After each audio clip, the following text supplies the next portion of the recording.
Ya, kita mulai Bapak Ibu sekalian. Bismillah.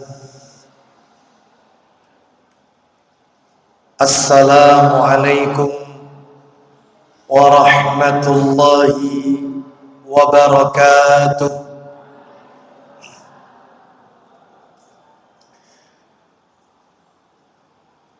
Alhamdulillah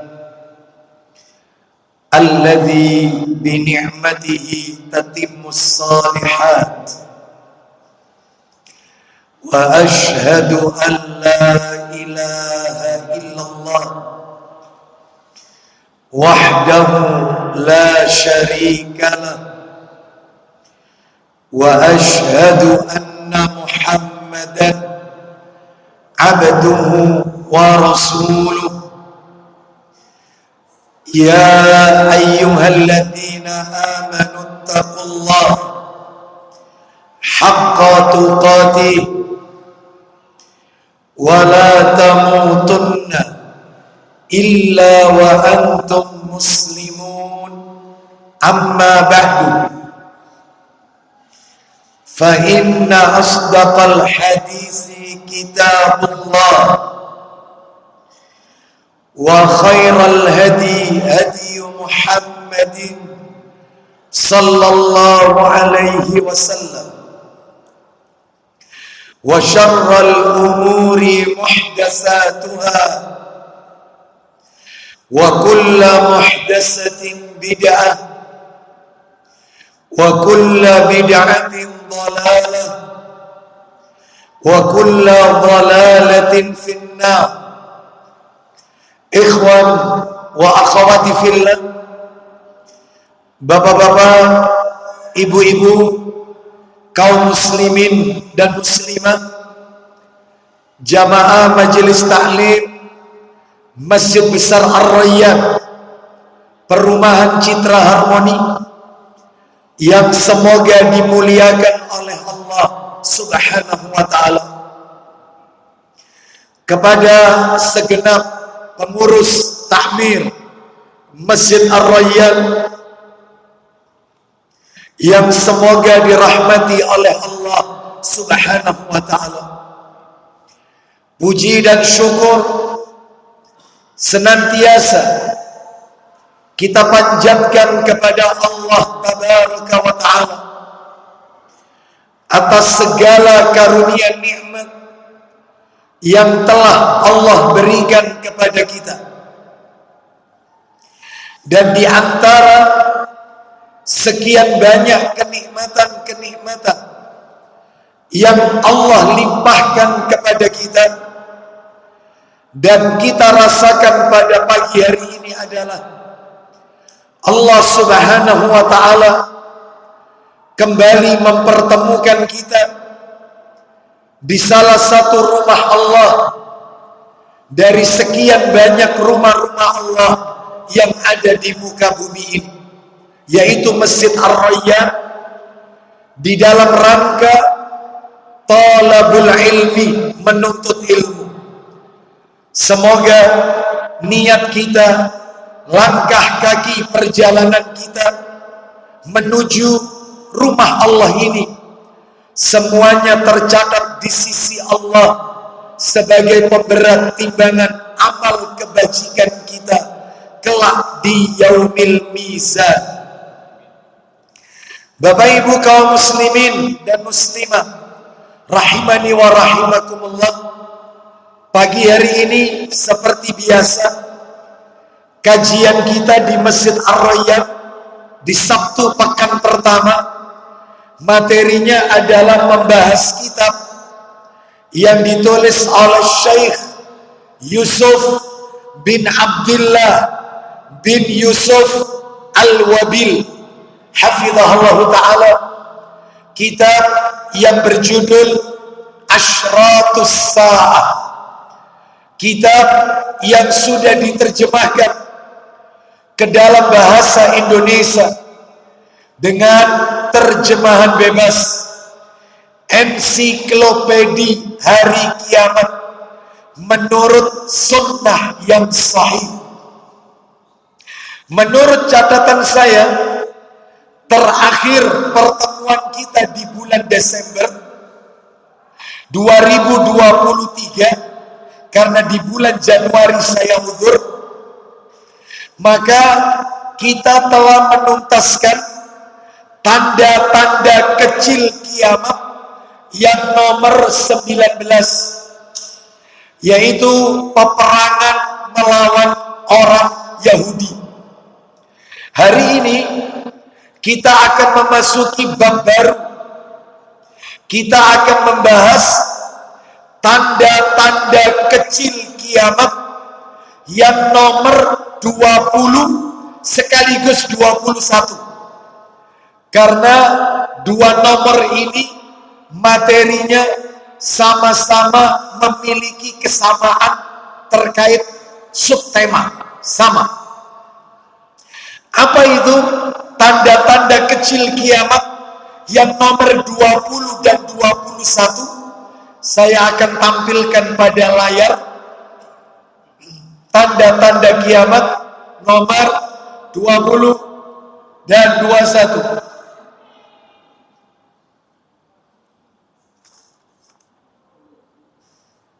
Terlihat jelas? Terlihat jelas?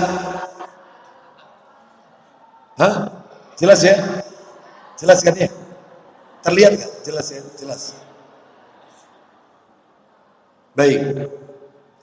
Ini Bapak Ibu sekalian, tanda-tanda kecil kiamat yang nomor 19, peperangan melawan orang Yahudi, sudah kami jelaskan pada kajian sebelumnya.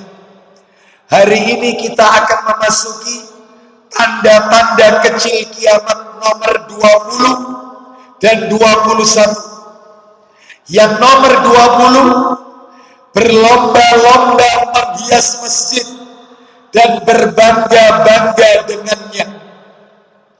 Yang 21, menjadikan masjid sebagai wisata alias tidak memakmurkan masjid. Baik, Bapak Ibu sekalian, rahimani wa rahimakumullah, untuk lebih jelasnya, di mana dalilnya, mana dasarnya, mana buktinya, tanda-tanda kecil kiamat itu berlomba-lomba menghias masjid dan menjadikan masjid sebagai wisata alias tidak memakmurkan masjid. Dalilnya Bapak Ibu, kami akan tayangkan di layar 5 dalil. Bapak Ibu bisa lihat yang sudah kami blok dengan warna hijau. Dalil pertama, dalil kedua, lalu dalil ketiga, dalil keempat, dan dalil kelima. Jadi ada 5 dalil yang terkait dengan materi kita nomor 20 dan 21 itu, tanda-tanda kecil kiamat. Sekarang kita masuk dalil yang ke-1 dulu. Saya dibantu untuk dibacakan sebagaimana yang tercantum di layar saja. Kita lihat dalil ke-1 diriwayatkan oleh siapa? Kita lihat catatan kakinya, catatan kaki nomor 1 yang berhuruf kecil itu, ya, bercetak kecil itu. Kita scroll ke bawah. Nah ini, ya, Sunan An-Nasai, nomornya 689. Itu di nomor asli Sunan An-Nasai. Ayo dibaca dalil ke-1 dari sahabat Anas bin Malik. Silakan.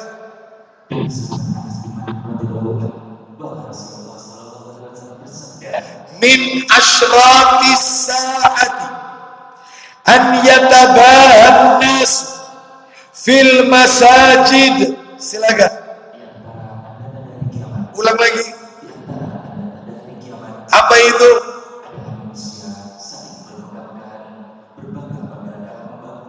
Nah, ketemu kan? Di antara tanda-tanda kecil kiamat, banyak manusia mereka bermegah-megahan. Saya nggak tahu Ar-Royan ini termasuk megah atau tidak. Mohon maaf ya, mohon maaf. Saya menyampaikan sesuai apa adanya, sesuai dalil ya. Di antara tanda-tanda hari kiamat adalah manusia saling bermegah-megahan, berbangga-bangga dalam membangun masjid. Berarti kalau begitu Bapak Ibu, dalil yang ke-1 ini lebih mengena pada yang nomor 20.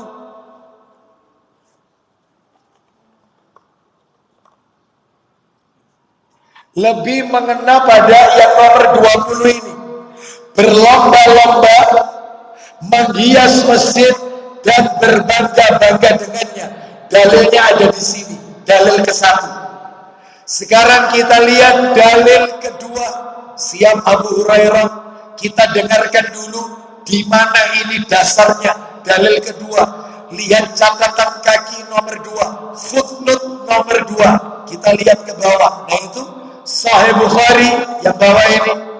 Sahih Bukhari di dalam kitab-kitab as-shalah, babnya bab nomor 62, jilid 1, halaman 370, penerbitnya Pustaka As-Sunnah. Jadi lengkap saya tulis, kita dengarkan dulu dalilnya. Ayo, dalil kedua, silakan. Ya. Atap masjid waktu itu terbuat dari pelepah kurma di zaman Nabi ya, pelepah kurma. Kita dengarkan ini teks Arabnya satu persatu ini. Wa amara Umar bibina'il masjid wa qala, silakan.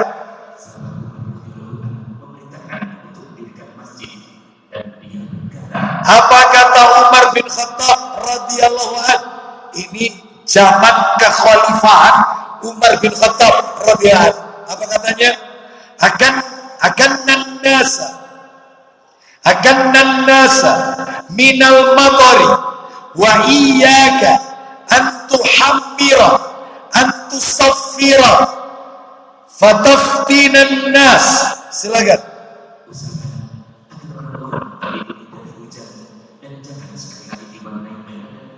Jangan sekali-kali mewarnai masjid dengan warna merah, dengan warna kuning. Ini dilarang ini. Lanjut teruskan.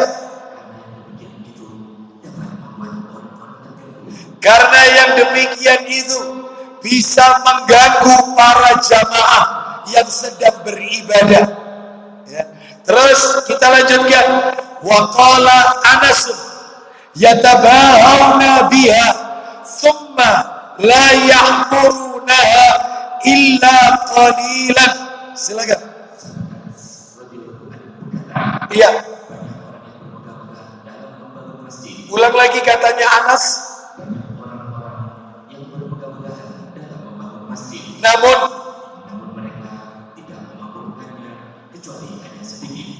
kecuali hanya sedikit. Kita tutup pernyataan Ibnu Abbas.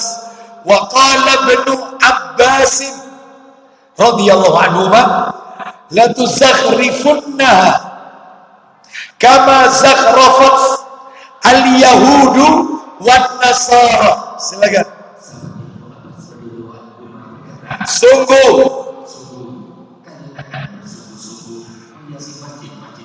sebagaimana jadi orang Yahudi, orang-orang Nasrani, mereka suka bermegah-megahan, menghias tempat peribadatan mereka. Berarti kalau begitu Ustaz, kesimpulannya dalil yang nomor 2 ini berarti terkait dengan nomor 20. Nah ini 20 dan sekaligus nomor 21. Yang nomor 20 berlomba-lomba menghias masjid itu ada di pernyataannya. Siapa tadi? Ini pernyataannya Anas. Ya, pernyataannya Anas. Dan yang nomor 21 menjadikan masjid sebagai wisata atau tidak memakmurkan masjid, itu juga pernyataannya Anas bin Malik radhiyallahu anhu. banyak orang yang bermegah-megah dalam membangun masjid, namun mereka tidak memakmurkannya, kecuali hanya sedikit. Masjidnya besar, megah, ternyata sholat subuh satu soft. Ya, insya Allah di Masjid Ar-Rayyan enggak, insya Allah. Ya, enggak. Saya yakin Masjid Ar-Rayyan sholat subuhnya full. Ya, masjidnya besar. Ternyata sholat zuhurnya ya sampai dari tembok ke tembok, cuman beberapa orang. Ya, tidak memakmurkan masjid, kata Anas radhiyallahu anhu, kecuali hanya sedikit sekali orangnya. Itu ya. Baik, kita dengarkan sekarang dalil ketiga. Nah, ini kan ada 5 dalil Bapak Ibu. Dalil ketiga, ayo. Dalil ketiga diriwayatkan oleh siapa? Kita lihat catatan kaki ke bawah, catatan kaki nomor 3. Nah itu silsilah hadis sahih, nomor aslinya yang bercetak tebal 1351. Ini nomor asli. Ya, hadis ini disahihkan oleh Syekh Albani rahimahullah. Ayo Abu Hurairah, dalil ketiganya dibaca. Dari mana itu? Silakan. Bapak Ibu sekalian, Bapak Ibu kalau membaca hadis lalu di sini diberi secara marfu, perlu diketahui hadis itu ada 2 Bapak Ibu. Ada yang marfu, ada yang mauquf. Kalau marfu kembali ke Rasulullah. Kalau mauquf tidak kembali ke Rasulullah, tetapi kembali statement pernyataan para sahabat. Sedangkan ini tertulis secara marfu. Jadi Abu Hurairah boleh ini dibaca misalnya dari sahabat Sa'id bin Abi Sa'id radhiyallahu anhu. Rasulullah sallallahu alaihi wasallam bersabda. Jadi marfu itu kembali ke Rasulullah, baliknya balik ke Rasulullah, perkataan sabda Rasul marfu itu. Kalau mauquf perkataan sahabat, asal namanya. Ayo ulang lagi Abu Hurairah, sudah diulangi ini dari Rasulullah, silakan. Berkata bahwa Rasulullah betul, begitu cara bacanya. Kalau ingin menerjemahkan marfu, begitu. Kita bacakan sabda Nabi, "Idza zawwaqtum masajidakum wa hallaytum masahifakum faddimaru alaikum." Naudzubillah. Silakan. Ulang lagi. Seandainya kalian sudah mulai sibuk memperindah masjid dan maka jadi kalau umat ini sudah berlomba-lomba menghias masjid, ditambah lagi Al-Qur'annya dihias, diperindah, maksudnya gimana Ustaz? Bapak Ibu pernah tahu Al-Quran itu warna-warni? Oh, ada nggak Quran yang warna-warni? Ada, itu termasuk itu. Ya. Makanya Bapak Ibu maaf, tidak boleh meletakkan apapun di dalam Al-Quran, coretan-coretan, termasuk stabilo, nggak boleh. Ini surat yang penting, seret, terus digaris, nggak boleh, nggak boleh. Jangan dicampur aduk, jangan. Ini firman Allah Azza wa Jalla. Jangan menghias. Ada lagi Quran itu, kalau warna merah idgham bihunna, kalau warna kuning idgham bilahunna, kalau warna hijau ikfa, kalau warna ungu idhar. Jangan. Banyak enggak? Lo itu satu untuk memudahkan, iya, tapi salah. Maksudnya baik. Nah terus gimana caranya? Caranya dihafalkan hukum-hukum tajwid. Ada apa saja hukum tajwid? Seperti itu. Ya, bacaan-bacaannya itu apa saja, seperti itu dihafalkan. Lalu kemudian ada guru yang menjelaskan itu bacaan apa. Oh, bacaan imala. Oh, ini banyak gharib. Ini bacaan apa? Ini bacaan ini bacaan, ini ketemu ini apa. Itu ada guru. Jangan dikasih tanda, apalagi jangan coretan. Itu jangan. Kenapa? Toko-toko dijual, ya. Itu maksudnya memudahkan. Sebenarnya nggak boleh itu, Bapak Ibu. Jadi mushaf, ya, mushaf. Ustaz, itu bukan mushaf, Ustaz. Itu tafsir Quran. Tafsir Al-Quran. Apa boleh, Ustaz? Boleh. Kalau tafsir Quran. Karena tafsir Quran dia bukan mushaf.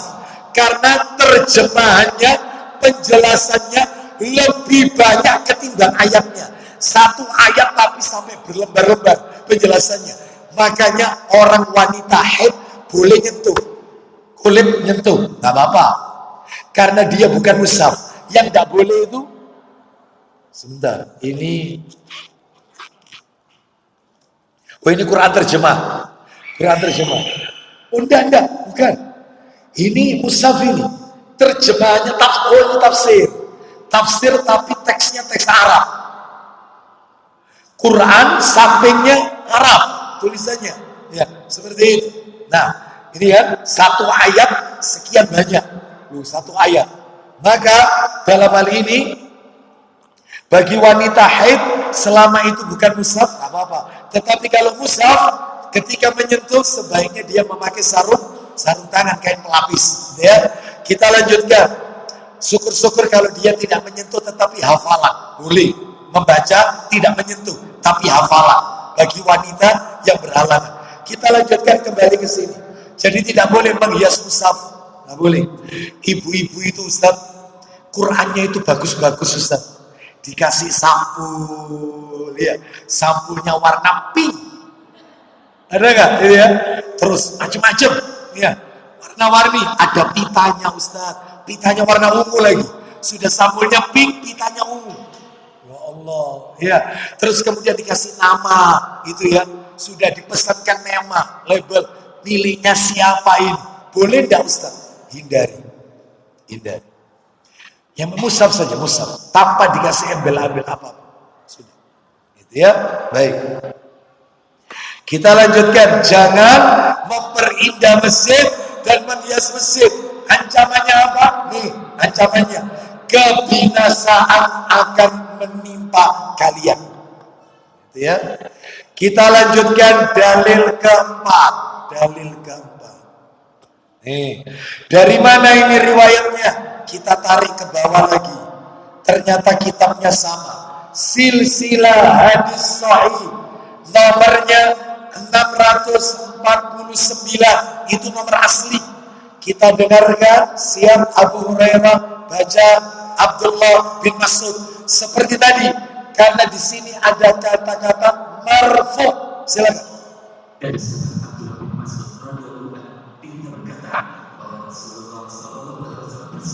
Kita dengarkan ini teksnya.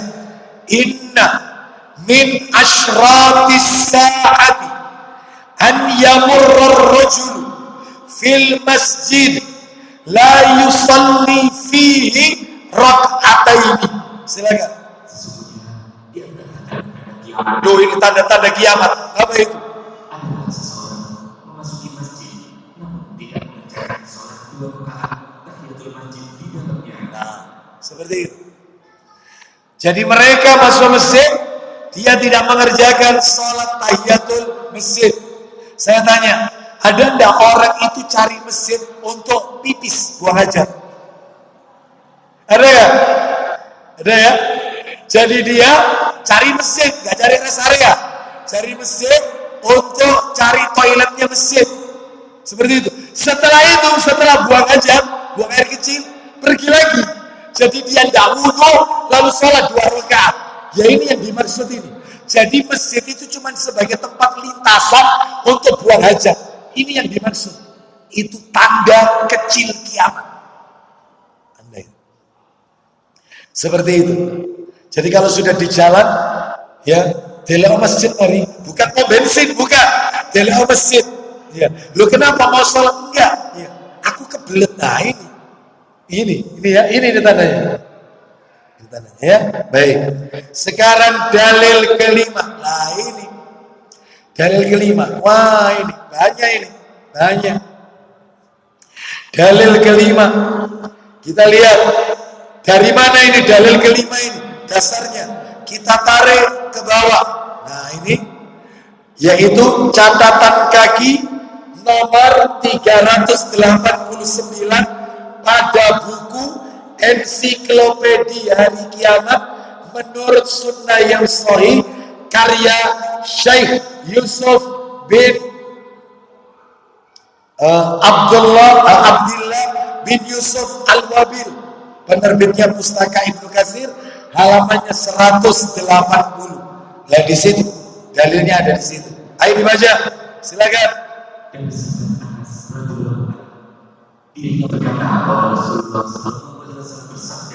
Inna min amaratis sa'ati antuttakhadal masajid turuqan. Silakan.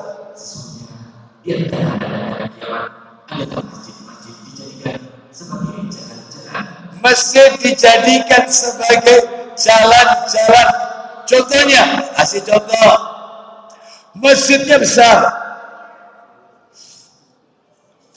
Ternyata ornamennya, ya, apalagi ada kiswahnya Ka'bah. Ya, itu orang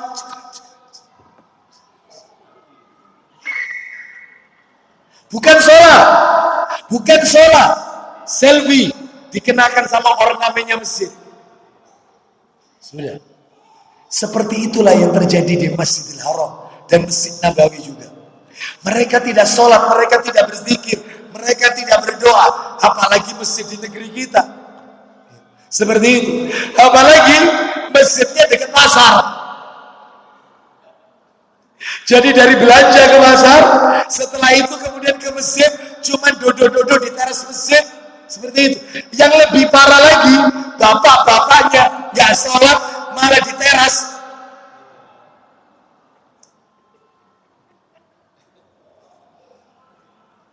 Ini tandanya. Ada nggak yang model kayak begini? Ada. Tapi di sini nggak ada di sini. Ya. Di sini nggak ada yang ngaku mungkin ya, Bapak Ibu sekalian. Ya, nggak boleh. Ya, masjid tidak boleh dijadikan sehingga bau asap rokok itu masuk ke dalam masjid. Nggak boleh. Ya, harus steril masjid itu. Nanti saya tunjukkan cara memakmurkan masjid itu gimana caranya. Baik. Sekarang kita lanjutkan. Ini mukaddimahnya. Kita lewati saja, Bapak Ibu sekalian, materi yang akan kami sampaikan terkait 5 dalil. Silakan diingat-ingat. Di sini tidak saya beri nomor. Nomor 1, keutamaan masjid. Yang kita bahas itu dulu, keutamaan masjid. Yang nomor 2, makna memakmurkan masjid. Maknanya apa? Memakmurkan masjid. Oh, itu nomor 2. Ya. Yang nomor 3, cara memakmurkan masjid. Cara memakmurkan masjid. Ya. Ini materi nomor 3. Nanti di sini intinya, caranya agak banyak ini. Materi nomor 4,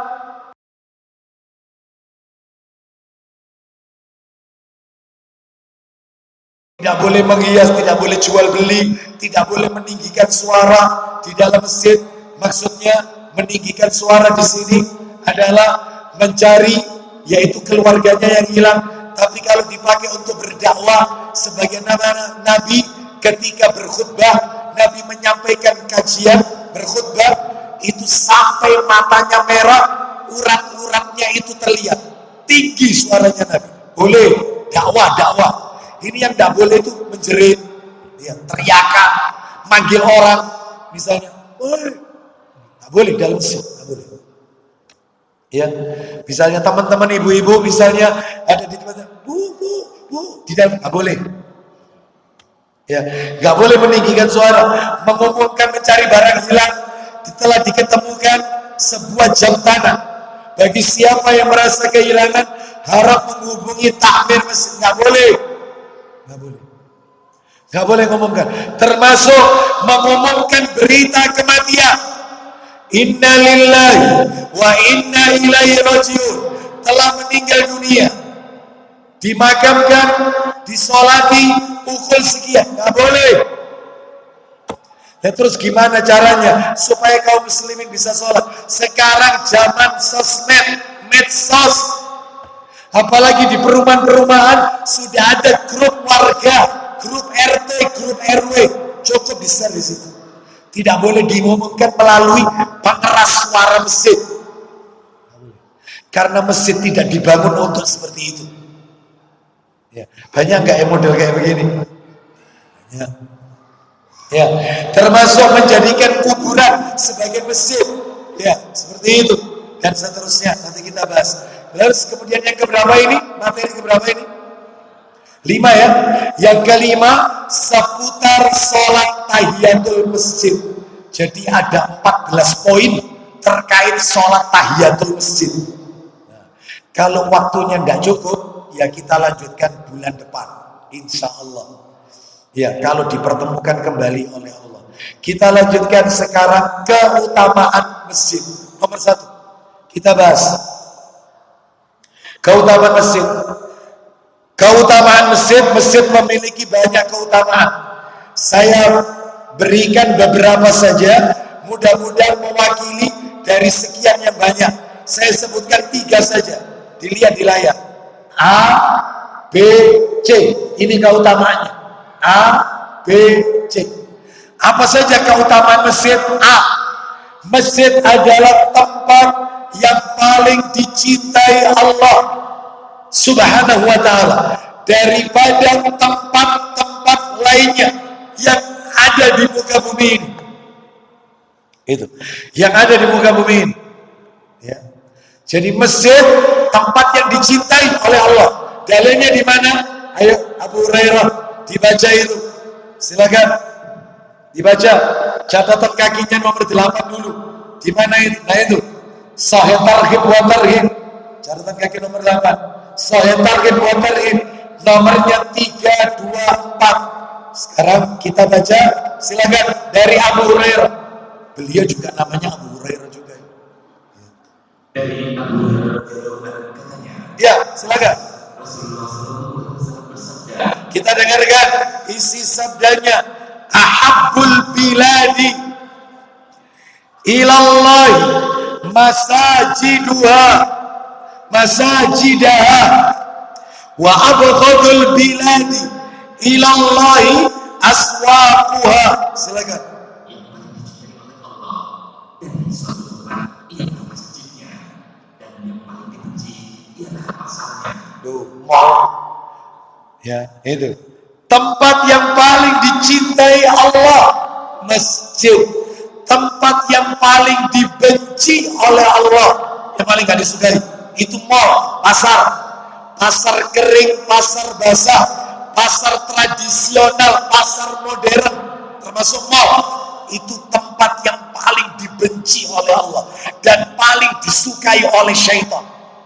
Ya, makanya saya pernah menyampaikan di majelis taklim ini, kalau tidak salah waktu itu kajian kita masih di gedung olahraga. Waktu itu saya pernah menyampaikan bahwasanya iblis itu punya anak keturunan, 5 anaknya iblis. Salah satunya ada keturunan iblis yang namanya Zaknabur. Siapa Zaknabur ini? Penguasa pasar. Jadi kalau ada orang, dia itu lebih senang memperlama di pasar ketimbang di masjid, maka dia terkena gangguan keturunan iblis yang satu ini, yaitu Zaknabur. Zaknabur.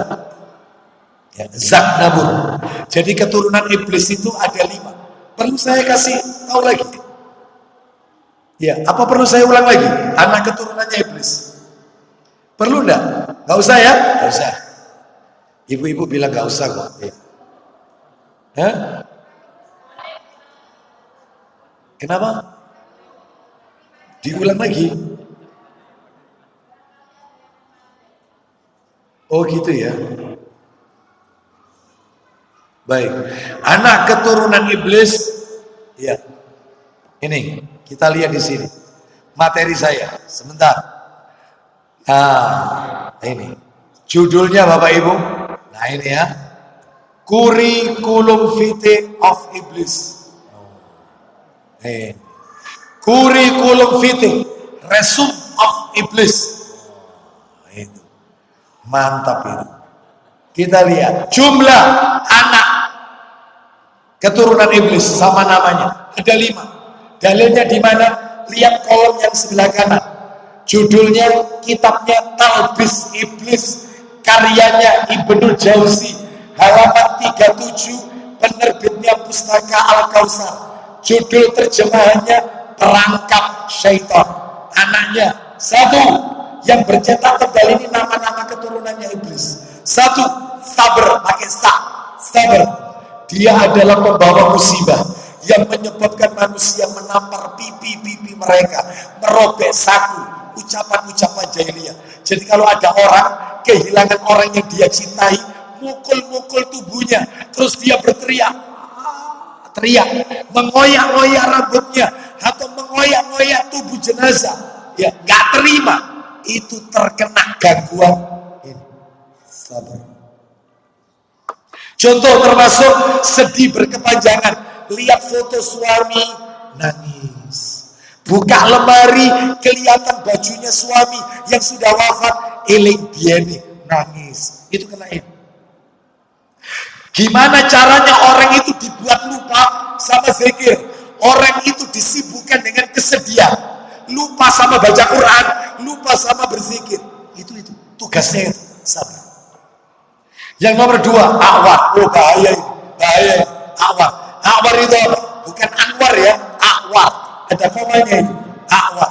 Dia adalah pembawa zina yang menyuruh manusia untuk melakukan zina dan hal-hal yang menjurus pada ketertarikan seksual, baik lawan jenis maupun sesama jenis LGBT.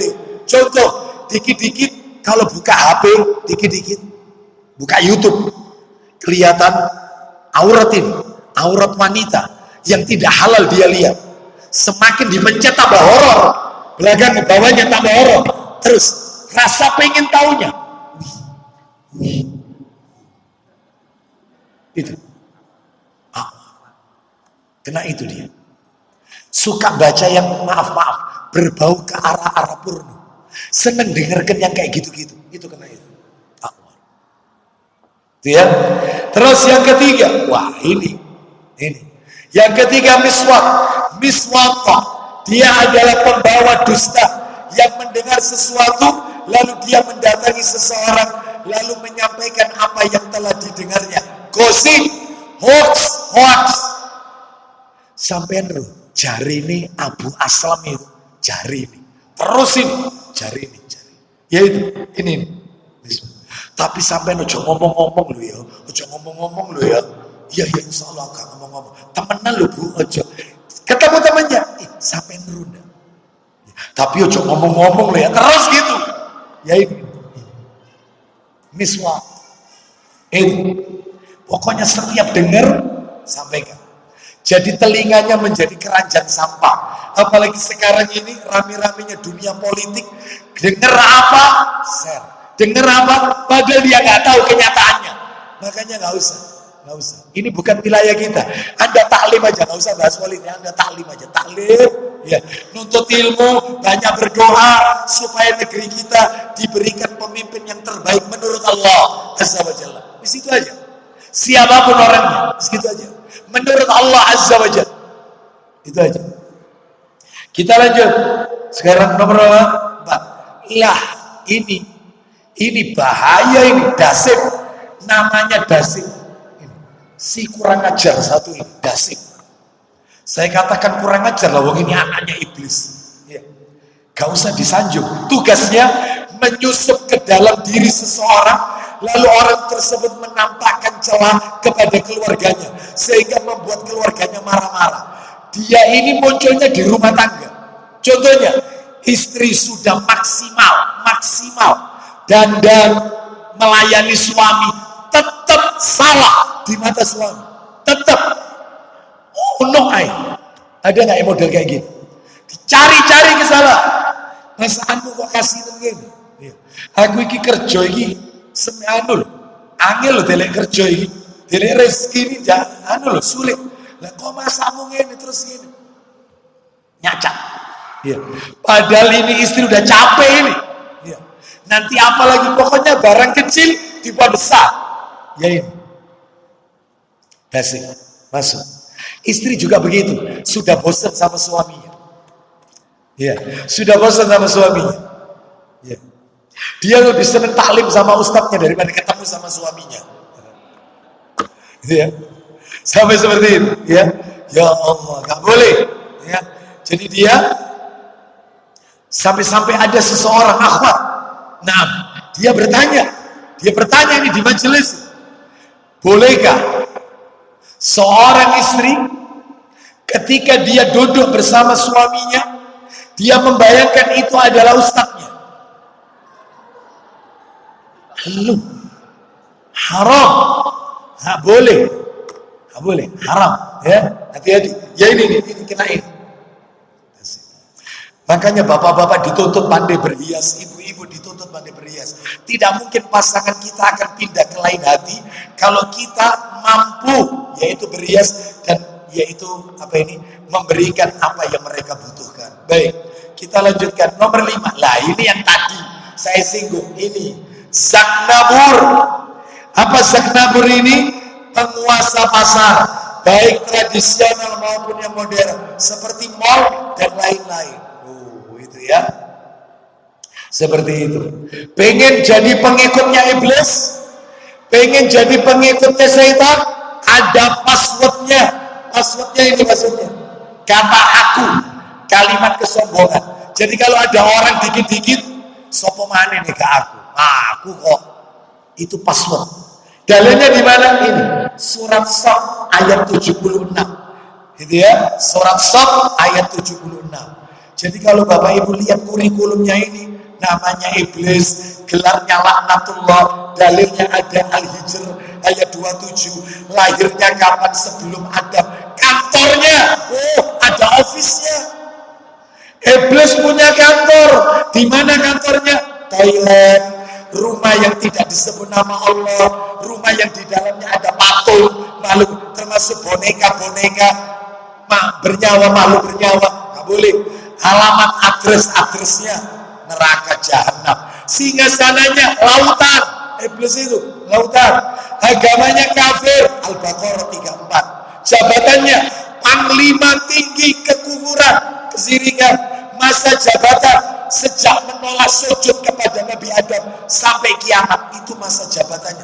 Jubir dukun sama paranormal, kekasihnya iblis, kekasihnya wanita yang telanjang dan pamer aurat, itu kekasihnya. Cita-cita ada ingin membuat semua manusia kafir, masuk neraka. Surat Al-Hijr ayat 39. Misi memisahkan hubungan suami istri, Sahih Muslim 2409. Moto maksiat itu indah, Al-Hijr ayat 39. Lengkap Bapak Ibu. Tak tutup aja nanti daripada tambah melebar. Kapan ini materi tadi bisa dijelaskan? Insya Allah lain kesempatan. Judulnya Kurikulum Vitae of Iblis. Ya, kita lanjutkan sekarang, masuk nomor 2. Saya tanya, Bu, ibu-ibu lebih pengen mana? Berlama-lama di masjid atau di pasar, mall? Ada ndak orang itu masuk mall belum buka, keluar mall tutup? Ada ya? Ada. Ya. Jangan ya. Jangan. Lanjut yang B. Masjid adalah tempat untuk mengingat Allah dan menyebut nama-nama Allah. Mana dalilnya? Ayo siapkan. Karena tidak saya cantumkan di layar, berarti harus disiapkan. Lihat catatan kakinya itu. nomor 9 kita tarik ke bawah. Loh, itu Quran. Quran surat An-Nur. An-Nur ayat berapa itu? Ayat berapa? An-Nur ayat berapa itu? Di layar itu ayat berapa? 36 sampai 38. Ini catatan kaki. An-Nur. Surat An-Nur ayat 36 sampai 38. Kita dengarkan Allah Ta'ala berfirman. Silakan. Di rumah-rumah yang di sana telah diperintahkan Allah untuk memuliakan dan menyebut namanya. Di sana Bertasbih mensucikan namanya pada waktu pagi dan petang. lanjut. Orang yang tidak dilalaikan oleh perdagangan dan jual beli dari mengingat Allah. Terus. Melaksanakan sholat Terus. dan menunaikan zakat. Mereka takut kepada hari ketika hati dan penglihatan menjadi guncang hari kiamat. Baik, jelas sekali ya. Jadi di ayat 36 itu cahaya itu di rumah-rumah yang di sana telah diperintahkan Allah untuk memuliakan dan menyebut namanya. Ya ini, mengingat Allah dan menyebut Allah. Itu ayatnya. Terus di sana bertasbih, menyucikan namanya pada waktu pagi dan petang. Terus orang yang tidak dilalaikan oleh perdagangan dan jual beli dari mengingat Allah dan melaksanakan sholat dan menunaikan zakat. Lanjut 38. Mereka melakukan itu agar Allah memberi balasan kepada mereka dengan yang lebih baik daripada apa yang telah mereka kerjakan, Dan agar agar Dia menambah karunia-Nya kepada mereka, dan dan Allah memberi rezeki kepada siapa saja yang Dia kehendaki tanpa batas. seperti itu ya. Mereka yang memakmurkan masjid, mereka yang beribadah di rumah-rumah Allah, maka rezekinya akan dicukupi tanpa batas. Seperti itu ya. Tapi tentunya Bapak Ibu sekalian, dalam hal ini tetap kita bekerja ya. Beribadah ya. Seperti itu kepada Allah Azza wa Jalla, bekerja, maka niatkan dalam rangka untuk beribadah kepada Allah Azza wa Jalla. Kita lanjutkan yang C. Masjid adalah rumahnya orang-orang yang dinaungi oleh Allah kelak di hari kiamat. Kita dengarkan dalilnya. Silakan dibaca dalilnya, catatan kaki nomor 10. Nah itu Sahih Bukhari, ada riwayat Bukhari dan Muslim dalam kitab Sahih Targhib wa Tarhib nomornya 326. Ayo dibaca dari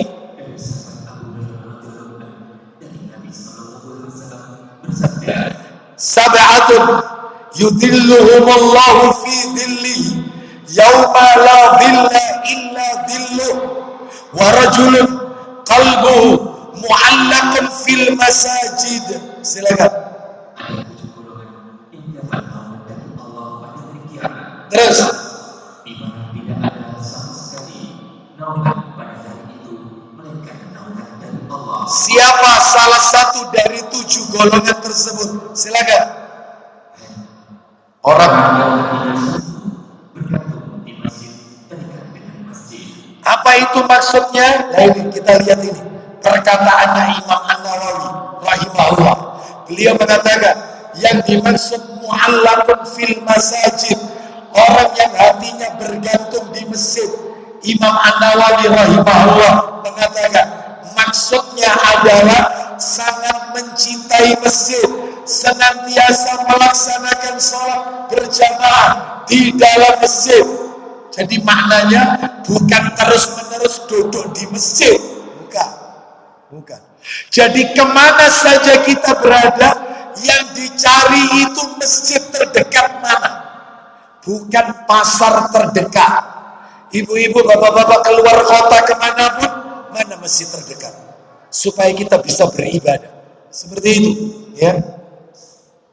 Jadi kita lanjutkan. Jadi meskipun kita musafir, kalau di situ ada masjid, sebenarnya musafir kan boleh jamaah kosong. Tapi karena di situ didirikan salat berjamaah, maka dalam hal ini kita ikut berjamaah ke masjid itu. Misalnya kita sudah jamaah kosong di kendaraan, zuhur asar, zuhur 2 rakaat, asar 2 rakaat. sampai di tempat ternyata kita sampai di masjid yang mana imamnya mendirikan sholat asar. Ikut sholat asar. Lu sholat lagi? Iya, sholat lagi. Dianggap sedekah, tapi tetap sholat. Gak boleh karena kita dengarkan azan. Tetap sholat.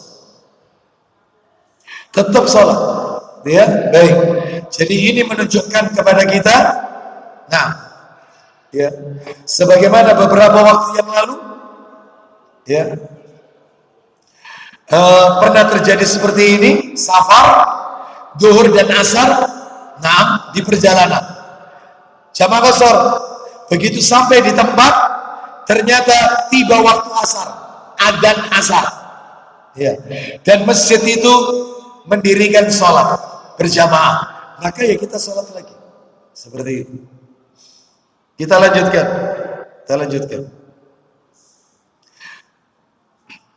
Contoh tak kasih contoh ini ya. Saya pernah, sudah agak lama sih, ketika sholat zuhur dan asar, ini dari luar kota, mampir ke Masjid Cenggu, Pandaan, Masjid Cenggu. Sholat di situ, zuhur dan asar. 2 rakaat zuhur, 2 rakaat asar. Dan pada waktu itu kita akan beranjak untuk pergi ke tempat yang lainnya lagi. Jadi keliling, luar kota ini keliling. Ya. Jadi dari Malang kemudian ke mana ini, Bangil kemudian keliling. Lalu kemudian kita beristirahat di Masjid Cengho tersebut. Baru sedikit istirahat, ternyata adzan asar. Maka kita ambil air wudhu, sholat asar. Padahal tadi sudah jamaah asar. Ada jamaah itu yang sudah sholat, mereka duduk-duduk di teras masjid. Saya bilang, loh Pak, sholat asar, adzan asar. Loh, tadi kan saya ikut Pak Ustadz. Tadi kan, kita sudah jamaah asar. Iya, ini dengar adzan. Sholat lagi. Loh tadi tahu gitu tidak sholat Ustaz. Enggak. Iya, Bapak mau kemana? Bapak musafir? Oh, iya, saya musafir Pak Ustaz. Iya, tetap. Karena Anda dengar adzan. Oh gitu ya? Iya. Anda tetap sholat asar bersama imam 4 rakaat. Lah yang zuhur nggak perlu. Ya. Jadi karena kita mendengarkan adzan tetap ikut berjamaah, Bapak Ibu. Kita lanjutkan sekarang. Ini yang ke-1, memakmurkan keutamaan masjid. Yang nomor 2, makna memakmurkan masjid. Kita lanjut aja, kita langsung aja yang bercetak tebal aja. Nah itu aja. Kata para alim ulama, yang dimaksud memakmurkan masjid adalah, nah itu perhatikan, yang bercetak tebal itu. Memakmurkan masjid itu artinya adalah membangun masjid, menghidupkan masjid dengan berbagai ibadah dan amal-amal ketaatan kepada Allah, menghormati dan memeliharanya dengan cara membersihkannya dari kotoran-kotoran serta memberinya wewangian. Makanya tidak boleh, Bapak Ibu sekalian, dilakukan penyembelihan hewan kurban di sekitar area masjid, halaman masjid. Nggak boleh. Karena bau daripada hewan tersebut, kotorannya, darahnya, ya, itu selama beberapa hari itu bau enggak? Bau. Itu masuk ke masjid. Masjid itu harus steril, harus diberi wewangian. Tidak boleh ada bau-bau yang menyengat seperti itu, nggak boleh. Ya, baik. Kita lihat, saya pernah masuk ke salah satu rest area di rest area tol panjang. Ya, Surabaya Jakarta, tol panjang. Mampir ke salah satu area, kilometer berapa gitu ya, saya lupa. Itu ketika kita sholat, itu bau toiletnya itu sampai masuk ke masjid. Jadi bau pesing, ya, bau toiletnya itu sampai masuk, entah ke bawah angin atau apa. Nggak boleh kayak gini, nggak boleh. Masjid harus steril dari bau-bau seperti itu. Dikasih dupa, ya, wangi masjid ini, mestinya begitu. Ya. Jadi ini memakmurkan masjid. Sekarang kita lanjutkan. Nomor 3, cara memakmurkan masjid. Caranya Bapak Ibu sekalian, memakmurkan masjid itu ada 4. 1, membangunnya. Caranya membangunnya. Mudah-mudahan amal jariah Bapak Ibu sekalian yang sudah Bapak Ibu berikan untuk pembangunan Masjid Ar-Rayyan semuanya diterima oleh Allah Subhanahu wa taala. Dan itu termasuk Bapak Ibu sama dengan memakmurkan masjid dengan cara membangunnya. Seperti itu. Ya. Misalnya dia tidak membangunnya, tetapi dia mengcover semua fasilitas yang dibutuhkan oleh masjid. Contohnya, Ustaz, listriknya masjid ini tagihannya nanti saya yang menghandle. Tagihan listriknya masjid ini. Itu amal jariah ya. Karena masjid ini dipakai adzan, pakai sholat, semuanya pakai listrik, pengeras suara dan seterusnya. Ustaz, PDAM-nya, airnya masjid ini saya yang nutup. Orang untuk wudhu ini ya, itu dapat terus itu. Dapat terus. Ustaz, masjid ini lantainya Ustaz, saya yang nutup, saya yang handle. Sedangkan dipakai sujud, pakai kegiatan majelis taklim. Masya Allah, itu tidak putus-putus sampai kiamat ya. Nggak putus, nggak akan putus. Asalkan dia tidak riya. Tapi sekali riya, Ustaz lihat masjid ini Ustaz. Iya, mulai atas Ustaz. Iya, sampai bawah Ustaz. Itu semua saya Ustaz. Riya, entek, nggak dapat apa.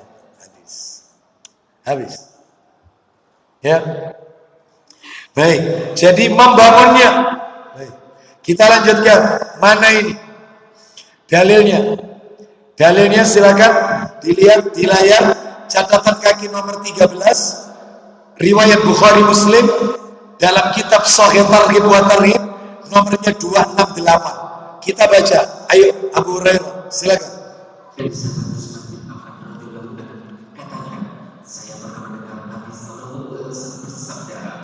Man bana masjidan yabtaghi bihi wajh Allah banallahu lahu mislahu fil jannah. Silakan.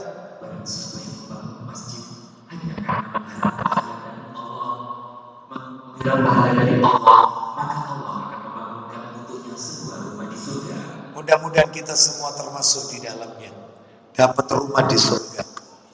Nomor 2, menegakkan salat di dalamnya, khususnya salat berjamaah Bapak Ibu, khususnya salat berjamaah. Mana dalilnya? Ayo dibaca catatan kaki nomor 15. Lihat itu. Abu Dawud dan Ibnu Hibban dalam Shahih Targhib wa Tarhib nomornya 321. Ayo langsung dibaca dari Abu Umamah radhiyallahu anhu. Silakan. Iya. Salasatun kulluhum dhaminun 'ala Allah in asya kufiya wa in mata tafalal jannah. Silakan.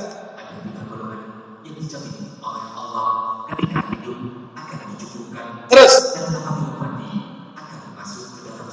ada 3 orang yang akan dicukupi oleh Allah. Orangnya kalau hidup rizkinya dicukupi, orangnya kalau meninggal masuk surga. 3 orang dijamin oleh Allah. Kalau orangnya hidup rizkinya dicukupi, kalau orangnya meninggal pasti masuk surga. Siapa salah satu dari 3 orang itu? Kita dengarkan ini. Waman kharaja ilal masjidi fahuwa dhaminun 'ala Allah. Silakan. Loh, lah yang 2 apa? Siapa Ustaz? Yang kedua, orang yang ketika masuk rumah mengucapkan salam. Yang ketiga, orang yang keluar untuk jihad fisabilillah. Itu semua dijamin oleh Allah Azza wa Jalla. Terus lanjut, bawahnya lagi Abu Hurairah, baca. Iya. Perhatikan ini penting ini, dalil yang ini penting. Man shalla lillahi arba'ina yawman fi jama'atin yudrikut takbiratal ula. Silakan.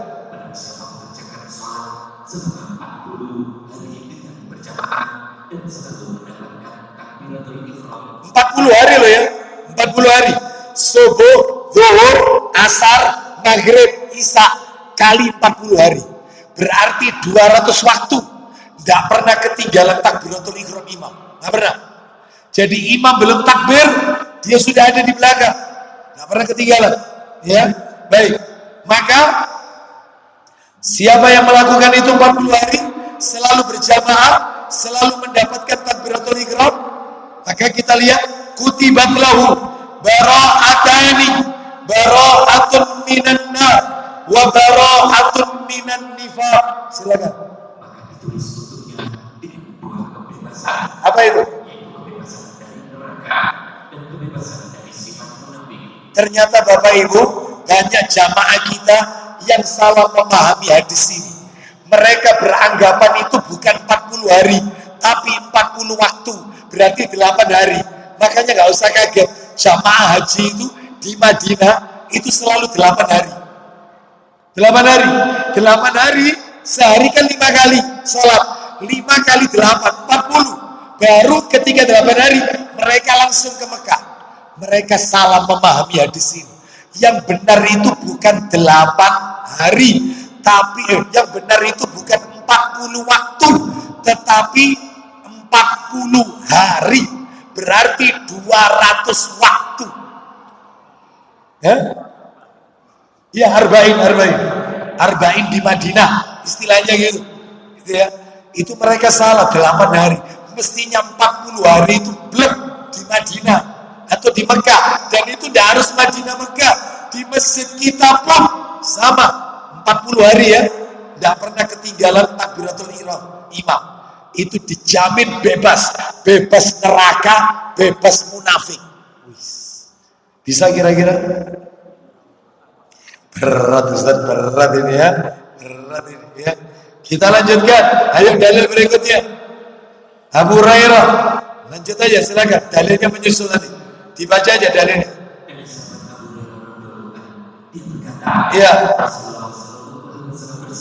Man tawaddo'a fa ahsana wudu'ahu thumma raha fa wajada an-nas qad sallu. Silakan. Siapa yang berwudu lalu memperbagus wudunya, kemudian pergi ke masjid, ternyata jamaah telah selesai mengerjakan sholat. Terus, maka Allah memberikan kepadanya pahala seperti pahala orang yang telah mengerjakan sholat berjamaah dan menghadirinya tanpa mengurangi sedikit pun dari pahala mereka. orang pergi ke masjid telat, nyampe di masjid imamnya kelar, sehingga dia sholat sendiri. Itu kata Nabi, orang ini mendapatkan pahala sejumlah orang yang sholat di masjid itu. Lu nek ngono telat terus saya Ustaz. Enggak. Ini karena faktor terkondisikan, bukan mengkondisikan. Kalau mengkondisikan itu sengaja telat. Ini misalnya kena macet di jalan, nyampe di rumah, dia wudhu cepet-cepet ke Masjid Ar-Rayyan karena pulang kerja, ini mau deketi maghrib. Ternyata kena macet, ya. Sampai di rumah maghrib sudah lewat, wudhu sholat di Masjid Ar-Rayyan, jamaahnya bubar. Dia sholat sendiri, sholat maghrib sendirian di masjid itu. Dia dapat pahala sejumlah orang yang ada di masjid itu ketika sholat maghrib. Wih. Makanya untuk laki-laki wajib ke masjid. Untuk wanita sebaik-baik sholat di mana? Kita lanjut. Wah ini luar biasa ini. Ayo baca itu dalilnya. Luar biasa. Silakan.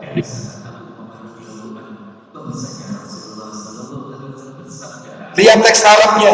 Man kharaja min baitihi mutatahhiran ila salatin maktubatin fa ajruhu ka ajril hajjil muhrim. Silakan. Yuk. Ulang lagi. Berarti wudhunya di mana? Di rumah wudhunya. Ulang lagi. Untuk maka pahalanya orang yang haji yang pakai baju ihram, pahalanya itu. Wih, luar biasa ini. Pahalanya orang berangkat haji yang masih pakai baju ihram. Orang kalau jamaah di masjid itu. Rugi, orang nggak ke masjid itu rugi. Ya, ini cara memakmurkan masjid yang nomor 2. Caranya yaitu dengan apa tadi? Menegakkan sholat di dalamnya, khususnya berjamaah. Sekarang yang nomor 3, cara memakmurkan masjid nomor 3, mempelajari ilmu syar'i di dalam masjid. Ya kayak begini ini. Masjid Ar-Royan mengadakan taklim, kajian, mendatangkan berbagai macam ustaz dengan berbagai macam disiplin ilmu. Taklim ini termasuk memakmurkan. Dan taklim itu kalau bisa, ya, tolong mohon maaf ini, kalau di sini ada takmir masjid, ya, mohon maaf, kalau bisa jangan sepekan sekali, 2 kali taklim itu. Kalau bisa tiap hari ada taklim. Ada satu masjid Bapak Ibu di daerah Surabaya Utara. Saya nggak sebut nama masjidnya ya, nanti promo nanti. Ya. Jadi sebenarnya statusnya bukan masjid, musola. Bapak Ibu tahu itu 5 waktu musola ini daerah Ampel, namanya Surabaya Utara. 5 waktu musola bukan masjid. 5 waktu full, subuh full, zuhur, asar, maghrib, isya full. Dan itu kajian sehari 3 kali. Tiap hari loh ini. Subuh hari Senin ada taklim. Pada asar ibu-ibu taksim. Pada maghrib kajian bapak-bapak.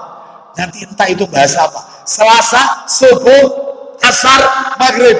Rabu subuh, asar, maghrib. Sehari 3. Itu kadang-kadang jamaah mikir, itu operasionalnya gimana itu? Karena mereka berlomba-lomba. Untuk ustadz ini, aku yang nutup. Untuk ustadz ini, aku yang nutup. Konsumsinya, aku yang nutup. Dino Rebo, konsumsi subuh, asar, maghrib, aku sih nutup.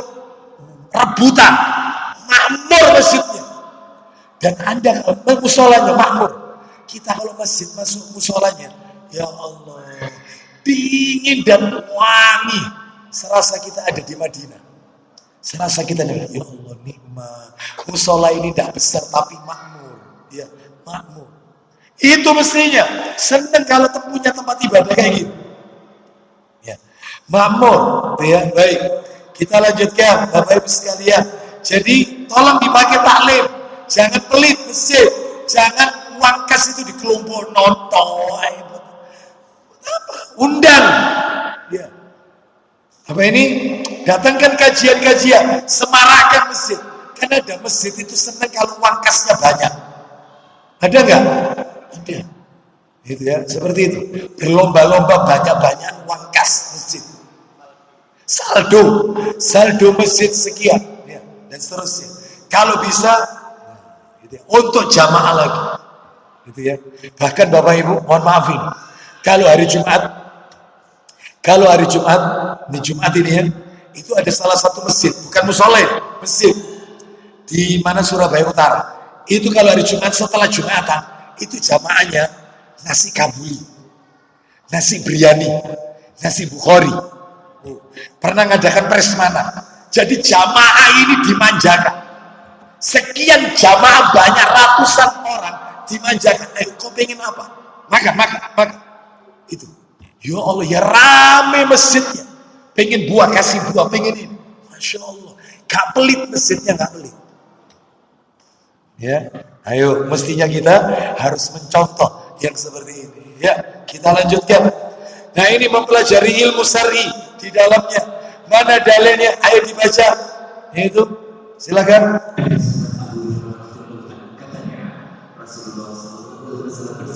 Wa majtama'a qaumun fi baitin min buyutillahi yatluna kitaballahi wa yatadarasunahu bainahum. Silakan. Lalu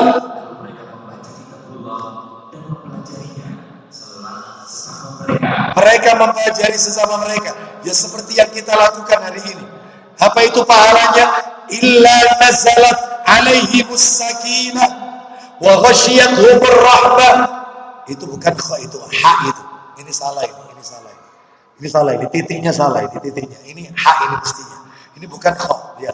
Wa haffathumul malaika wa dzakarahumullahu fi man 'inda. Silakan.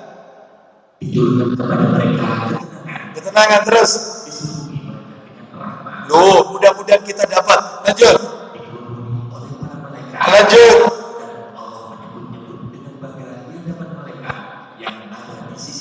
Nah, disebut satu persatu namanya orang yang taklim, disebut oleh Allah di hadapan para malaikat-malaikatnya. Mudah-mudahan kita termasuk di dalamnya. Kita lanjutkan terakhir, cara memakmurkan masjid. Nomor 4, terakhir, menjaga kebersihan dan kesuciannya. Iya, harus suci, harus bersih, ya, wangi. Kasih bau-bau dupa. Ayo kita dengarkan. Silakan Abu Hurairah baca dari Aisyah. Amara Rasulullah sallallahu alaihi wasallam bi bina'il masajid fidduri wa tunadzafu wa tutayyaba. Silakan.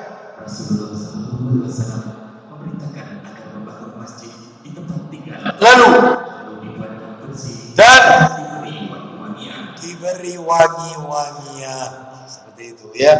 Sekarang kita lanjutkan materi nomor 4, larangan-larangan seputar masjid. Tadi sudah saya singgung, tidak perlu kita ulangi kembali ya. Menghias masjid nggak boleh, berjual beli di dalam masjid nggak boleh. Contohnya jual beli di dalam masjid banyak, sebar brosur umrah di masjid haram, nggak boleh.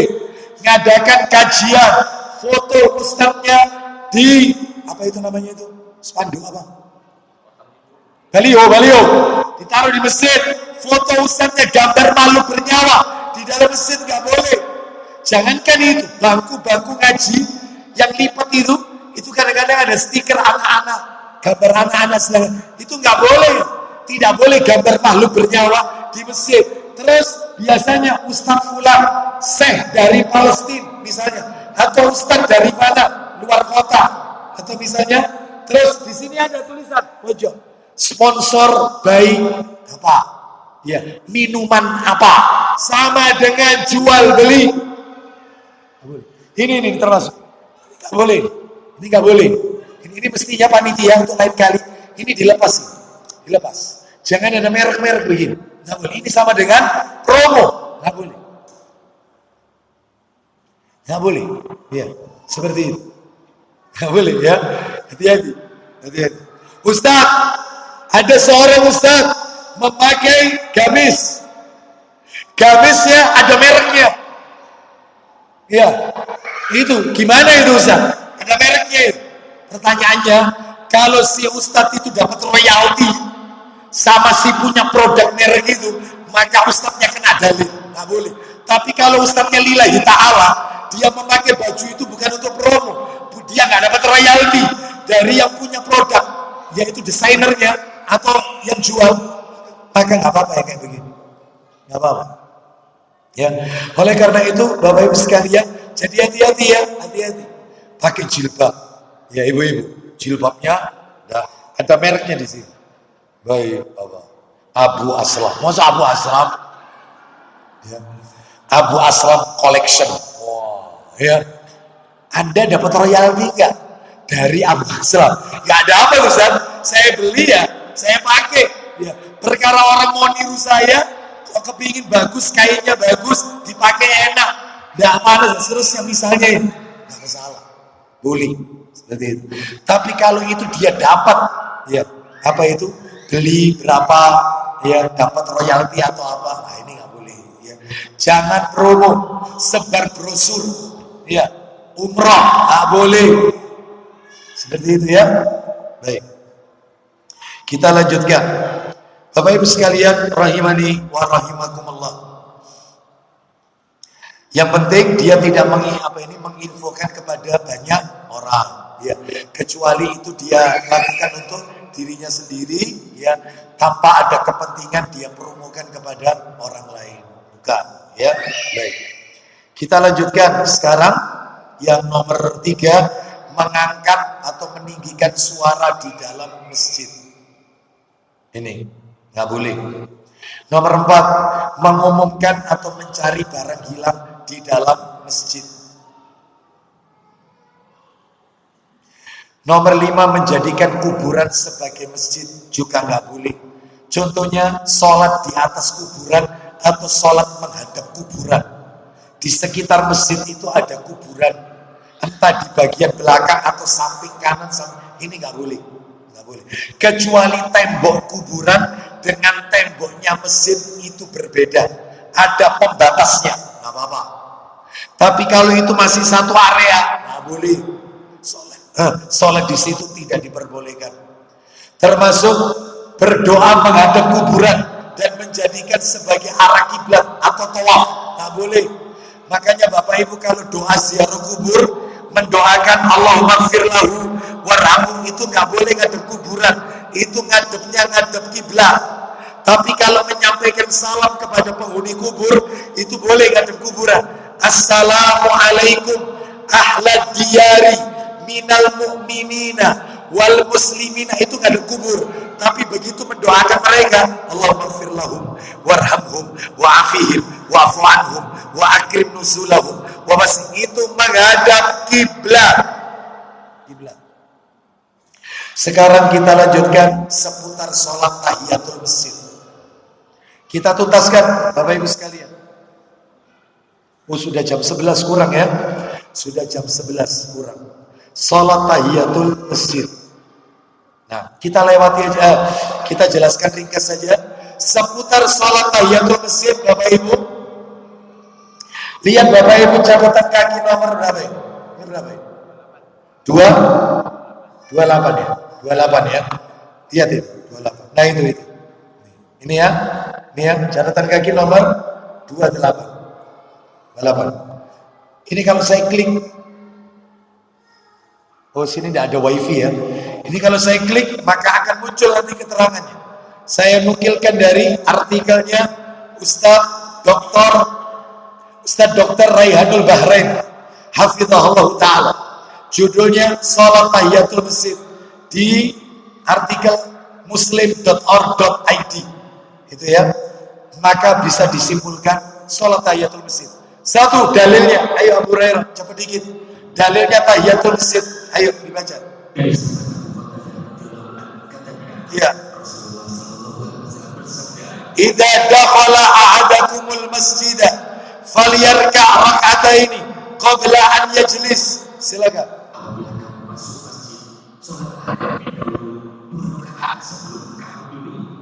Itu ya. Nomor 2, sebagian ulama berpendapat tahiyatul masjid hukumnya wajib. Ada yang mengatakan tahiyatul masjid hukumnya wajib. Mana dalilnya? Lihat catatan kaki yang paling bawah, Sahih Muslim, nomornya nomor asli 875, cetakan terjemahan 825. Silakan dibuka, Sahih Muslim 825. Cepat dikit, 825. Sahih Muslim 825. Dari Jabir bin Abdullah radhiyallahu anhu. Ayo. Gara-gara dalil ini ulama mengatakan tahiyatul masjid itu wajib. Kita dengarkan ini dalilnya. Silakan. Sulaik.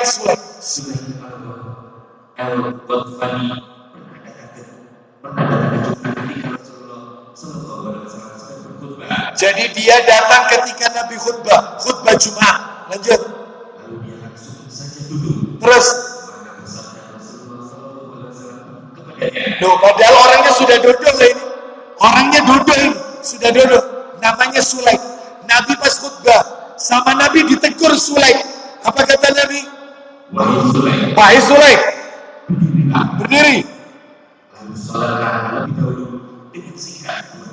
Salat tahiyatul masjid dulu 2 rakaat dengan ringkas. Lanjut. Kemudian beliau menambahkan, apabila kamu datang ke Jumat dan imam sedang berkhutbah, maka salatlah lebih dahulu dengan singkat 2 rakaat. Jadi katanya para alim ulama, mestinya orang itu kalau masuk masjid terus sudah duduk, berarti kan tidak ada tahiyatul masjid kan?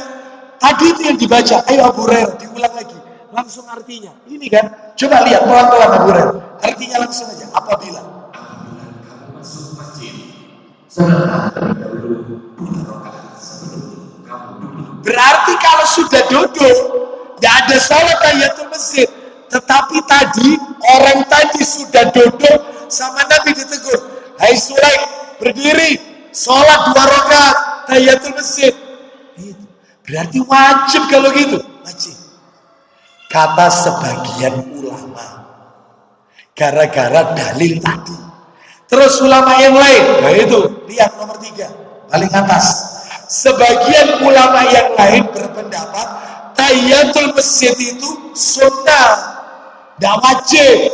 Di mana dalilnya? Kalau itu sunnah, dalilnya lihat catatan kaki nomor 31, Sahih Muslim nomornya nomor 4 atau nomor aslinya nomor 11. Ayo dibuka nomor 4. Nomor 4, ayo cepat dikit. Dari Tolha bin Ubaidillah, silakan. Ayo. Dari Tolha bin Ubaidillah katanya, Ya. seorang laki penduduk Najd datang kepada Rasulullah SAW dengan rambut kusut. Terus belum poinnya. Kami mendengar suaranya, tetapi tidak jelas bagi kami apa yang dikatakannya. Lanjut. Akhirnya dia mendekat kepada Rasulullah SAW. Ternyata dia tanya tentang apa? Kiranya dia menanyakan perihal Islam. Terus tentang Islam. Jawab Rasulullah SAW. Kita dengarkan ini jawabannya. Apa kata Nabi? Salat 5 kali sehari semalam. Sholat 5 kali sehari semalam. Subuh, zuhur, asar, maghrib, isya. Orang itu tanya. Apa kata orang itu? Orang itu bertanya, adakah kewajiban kami selain itu? Kira-kira selain 5 ini, apakah ada wahai Rasulullah? Apa jawaban Nabi? Nabi SAW menjawab, tidak, Tidak ada. Kecuali kecuali jika engkau mampu mengerjakan sholat sunnah. loh, berarti duha sunnah. Selain 5 ini. Selain 5 ini. Tahajud sunnah. Witir sunnah.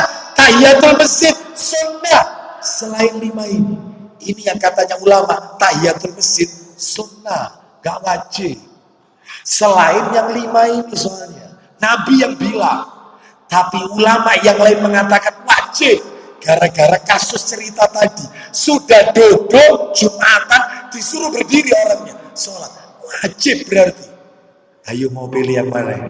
Ayo. Ya. Ini nih kesimpulan. Ini. Apapun. Ini. Apapun itu. Nomor 3. Bawahnya nomor 3. Apapun itu. Yang jelas tidak sepantasnya seorang muslim meninggalkan syariat ini. Berarti dia sholat tahiyatul masjid. 4. Definisi tahiyatul masjid. Sholat yang dilakukan 2 rakaat dan dikerjakan oleh seseorang ketika memasuki masjid. Nomor 5. Disunahkan melakukan tahiyatul masjid setiap kali masuk masjid, sekalipun berkali-kali masuk masjid. Ya, Bapak Ibu keluar masjid, terima telepon. Setelah itu Anda tutup masuk masjid kan, sholat lagi. Ternyata setelah sholat, telepon lagi. Suami telepon, kakanda, telepon. Wah, ini kayak gak diangkat, rame, ribut ini ya. Sudah ini, ya, sisi. Keluar lagi. Halo, ya, Beb, ya, mana Beb? Beb lagi. Tutup kan? Masuk. Telepon lagi orang tua. Ya Allah. Keluar lagi. Masuk. Sholat lagi. Terus. Setiap kali masuk. Ustaz, saya keluarnya itu enggak keluar ke depan Ustaz. Terasnya masjid Ustaz. Selama Anda masih berada di dalam masjid, maka tidak perlu tahiyatul masjid. Ini kalau Anda sudah keluar dari batas masjid, ya, maka Anda masuk masjid lagi, tahiyatul masjid. Bisa difahami ibu-ibu? Paham ya? Lanjut. Terus nomor berapa? Nomor 6. Ada 3 orang, nih perhatikan 3 orang. 3 orang yang dikecualikan tidak perlu tahiyatul masjid. Ingat-ingat ya, 3 orang tidak melakukan tahiyatul masjid. Cuma 3 orang toh. 1, imam sholat atau khotib Jumat.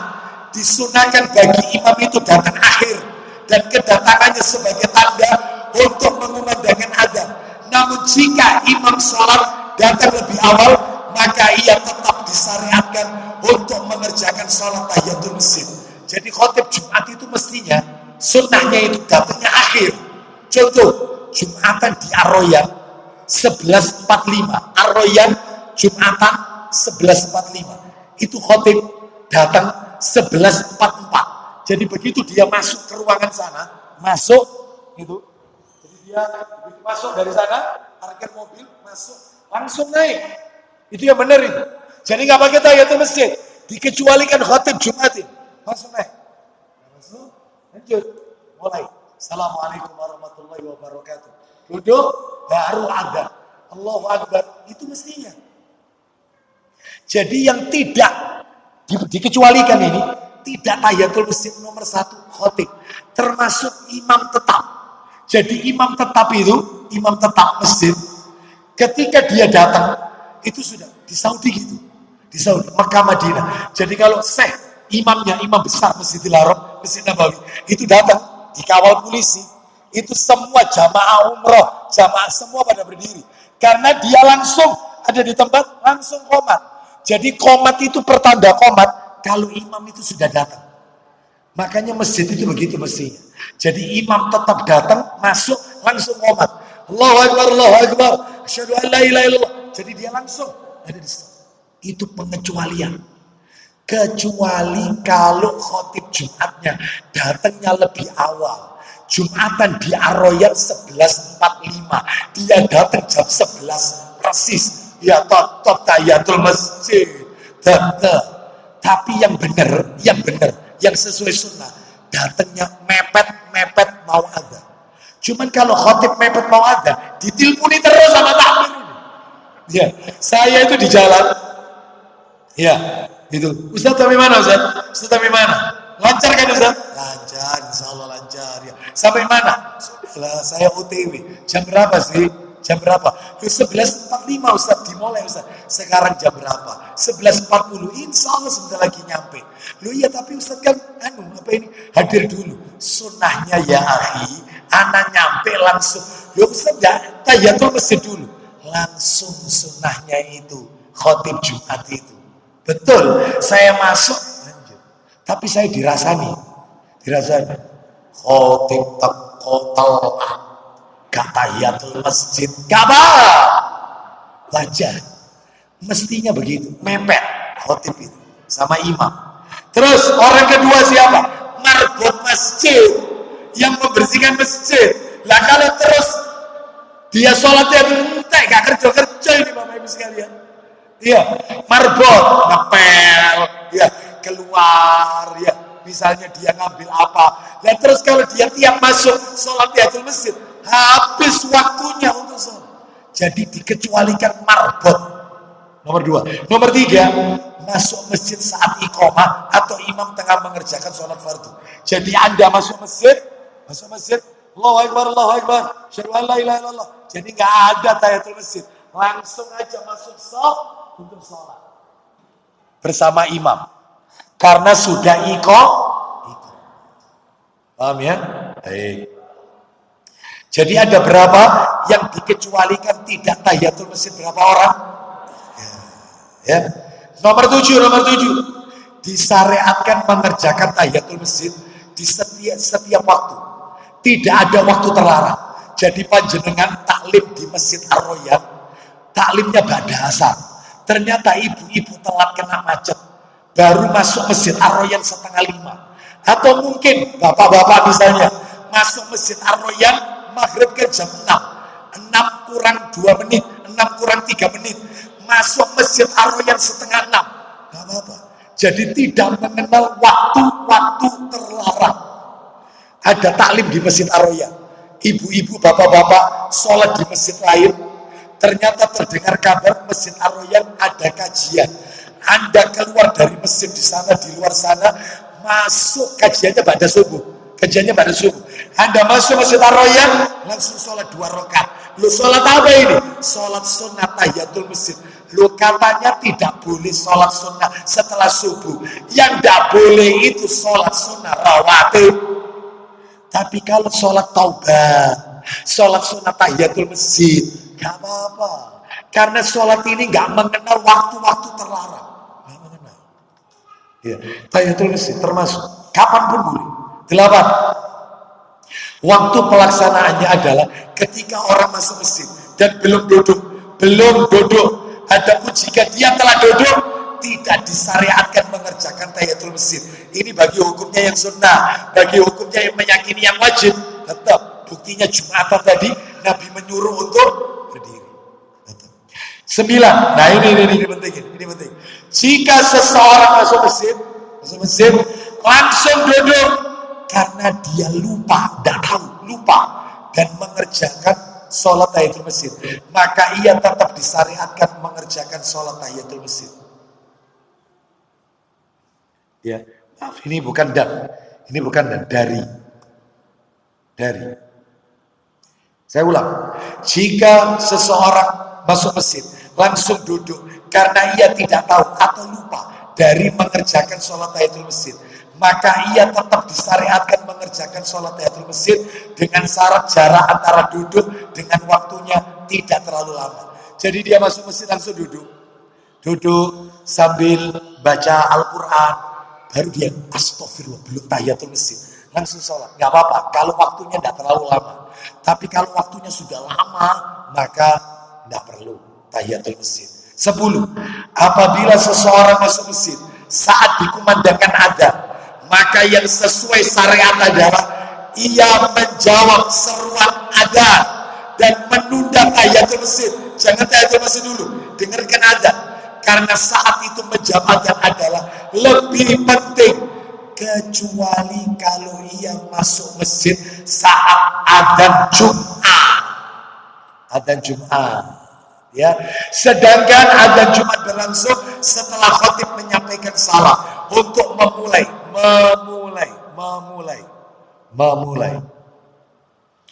khutbah. Maka dalam kondisi seperti ini, ia mendahulukan tahiyatul masjid terlebih dahulu daripada menjawab adzan agar ia bisa mendengarkan khutbah Jumat. Karena mendengarkan khutbah Jumat hukumnya wajib. Paham maksudnya, Bapak Ibu? Jadi kalau bapak-bapak, ibu-ibu kan ada Jumatan. Ini bapak-bapak pergi ke masjid pas adzan, Allahu Akbar. Ya, pas adzan, Allahu Akbar. Itu langsung tahiyatul masjid. Ya, kenapa? Karena menjawab adzan itu hukumnya sunnah, mendengarkan khutbah Jumat hukumnya wajib. Jangan dibalik. Sebab ada orang itu di masjid itu hanya ketika adzan Jumat loh ya. Ingat ya, adzan Jumat. Nanti ibu-ibu ini kadang-kadang salah memahami adzan Jumat. Jadi dia masuk masjid adzan Jumat, Allahu Akbar. Dia tidak sholat, nunggu dulu. Hayya 'alas shalah, la haula wala quwata illa billah. Hayya 'alas shalah, la haula. Dia jawab dulu. Begitu la ilaha illallah Muhammad Rasulullah, dia baca Allahumma rabb hadhihi da'wati tammah, baru dia sholat. Allahu Akbar. Khatibnya mulai innal hamdalillah, sedangkan dia baru sholat. Salah. Karena dengarkan khatib ini wajib. Mestinya kalau adzan Jumat, Allahu Akbar, langsung Allahu Akbar. Singkat, ringkas. Setelah salam, Assalamualaikum warahmatullah. Kalau adzannya masih ada, dijawab. Kalau adzannya sudah habis, siap dengarkan khutbah. Wajib soal. Adzan apa tadi? Tapi kalau adzan zuhur, adzan asar, adzan maghrib, adzan isya, adzan subuh, Anda masuk masjid pas adzan, dengarkan dulu. La ilaha illallah. Ya, baca doanya, Allahumma rabb, dan seterusnya. Baru kemudian Anda sholat tahiyatul masjid. Bisa difahami kira-kira Bapak Ibu? Bisa dibedakan ya? Nomor 11. bagi jamaah umroh. Mudah-mudahan Bapak Ibu ditakdir bisa menunaikan umroh. Yang baru pertama kali masuk Masjidil Haram untuk tawaf, maka penghormatan untuk Masjidil Haram adalah dengan tawaf, bukan sholat tahiyatul masjid. Jadi langsung tawaf. Adapun setelahnya setiap akan memasuki Masjidil Haram, maka kerjakan sholat tahiyatul masjid. Begini maksudnya. Begini. Misalnya nih, Bapak Ibu, misalnya nih posisi di Madinah. Bapak Ibu di Madinah. Terus Bapak Ibu mau ke Mekah umroh, pakai baju ihram, Nah, naik kereta cepat atau naik bis, nyampe di Mekah, sudah nyampe di hotel. Ketika kita mau umroh ini, ya, begitu masuk Masjidil Haram, nggak ada sholat, tahiyatul masjid, nggak, langsung tawaf, sa'i, tahallul, potong rambut, ganti baju ihram, baju bebas. Setelah itu, Anda ketika akan sholat di Masjidil Haram, baru tahiyatul masjid dulu. Paham? Jadi yang pertama masuk Masjidil Haram, Faham maksud saya kalimat pertama masuk? Sekarang Anda umroh, misalnya Surabaya, Madinah. Padahal Bapak Ibu pernah umroh, tahun yang lalu pernah umroh. Sekarang umroh lagi. Nyampe Madinah, di Madinah ganti baju ihram. Setelah sekian beberapa hari di Madinah, setelah itu pakai ihram. Nah, lagi bapak-bapak ihram, ibu-ibu ihramnya seperti pakaian seperti ini boleh dipakai ihram. Wanita bebas. Yang ibu-ibu pakai sekarang ini boleh dipakai ihram. Sudah ya, niat ihram. Nyampe di Mekah, masuk Masjidil Haram, nggak ada tahiyatul masjid, nggak ada. Langsung tawaf, langsung sa'i, potong rambut, tahallul. Setelah itu Anda lepas ihram Anda, sudah bebas kan? Anda akan sholat 5 waktu di Masjidil Haram. Begitu masuk masjid lagi, tahiyatul masjid. Allahu Akbar. Faham? Ya, jadi itu yang dimaksud. 12, boleh menggabungkan niat sholat tahiyatul masjid dengan sholat sunnah rawatib. Contoh, masjid itu waktu timernya tinggal 2 menit. Dia bingung, kita bingung. Ini tahiyatul masjid apa qobliyah? Tahiyatul masjid apa qobliyah? Waktunya 2 menit. Niatnya digandeng aja. Boleh, sama-sama sunnah. Gak apa-apa. 13, sholat id hari raya, sholat istisqa, minta hujan, yang dikerjakan di tanah lapang. Sholat idnya di tanah lapang, maka tidak disyariatkan sholat tahiyatul masjid. Sebab tidak ada sholat tahiyatul lapangan. Nggak ada. Saya tanya, Ar-Royan ini Idul Fitrinya di mana? Sholat id di mana? Masjid, di dalam masjid. Berarti karena sholat id di masjid, ya berarti ada tahiyatul masjid. Contohnya, jamaahnya meluber sampai ke jalan, jamaahnya sampai ke meluber ke jalan. Misal loh, ini misal. Ya, misalnya ini masjidnya ini ke belakang itu ada lahan, meluber ke belakang. Jadi jamaahnya tidak di dalam masjid, tapi di lahan. Maka tidak ada tahiyatul masjid. Karena kita sholat di lahan itu bukan area masjid. Bisa dipahami ya? Ini ya. Terus 14. Oh? Masjidil Haram di luar, selama itu masuk batas Masjidil Haram, tahiyatul masjid. Tapi kalau misalnya Anda sholat di mall ya sampai ke mall nggak ada tahiyatul masjid, nggak ada. Ya. 14. Hikmah dari mengerjakan sholat tahiyatul masjid adalah sebagai bentuk penghormatan terhadap masjid, sebagaimana seseorang yang masuk rumahnya tentunya diawali dengan ucapan salam. Bapak Ibu kalau masuk rumah mengucapkan salam apa tidak? Salam. Maka ketika masuk masjid, salah satu bentuknya adalah yaitu ucapan salam kita adalah tahiyatul masjid itu. Seperti itulah, kurang lebih sama seperti itu. Wallahu a'lam wa bishawab. Demikian apa yang bisa kami sampaikan. Semoga menjadi tambahan ilmu yang bermanfaat, dan mudah-mudahan Allah memberkahi ilmu yang kita pelajari pada pagi hari ini. Kita tutup dengan kafaratul majelis. Karena waktunya mendekati zuhur, kita cukupkan sampai di sini aja. Wassallallahu ala nabiyyina wa ala alihi washabihi wasallam. Subhanakallahumma wa bihamdika asyhadu an la ilaha illa anta astaghfiruka wa atubu ilaik. Wa akhiru da'wana anil hamdulillahi rabbil alamin. Assalamualaikum warahmatullahi wabarakatuh.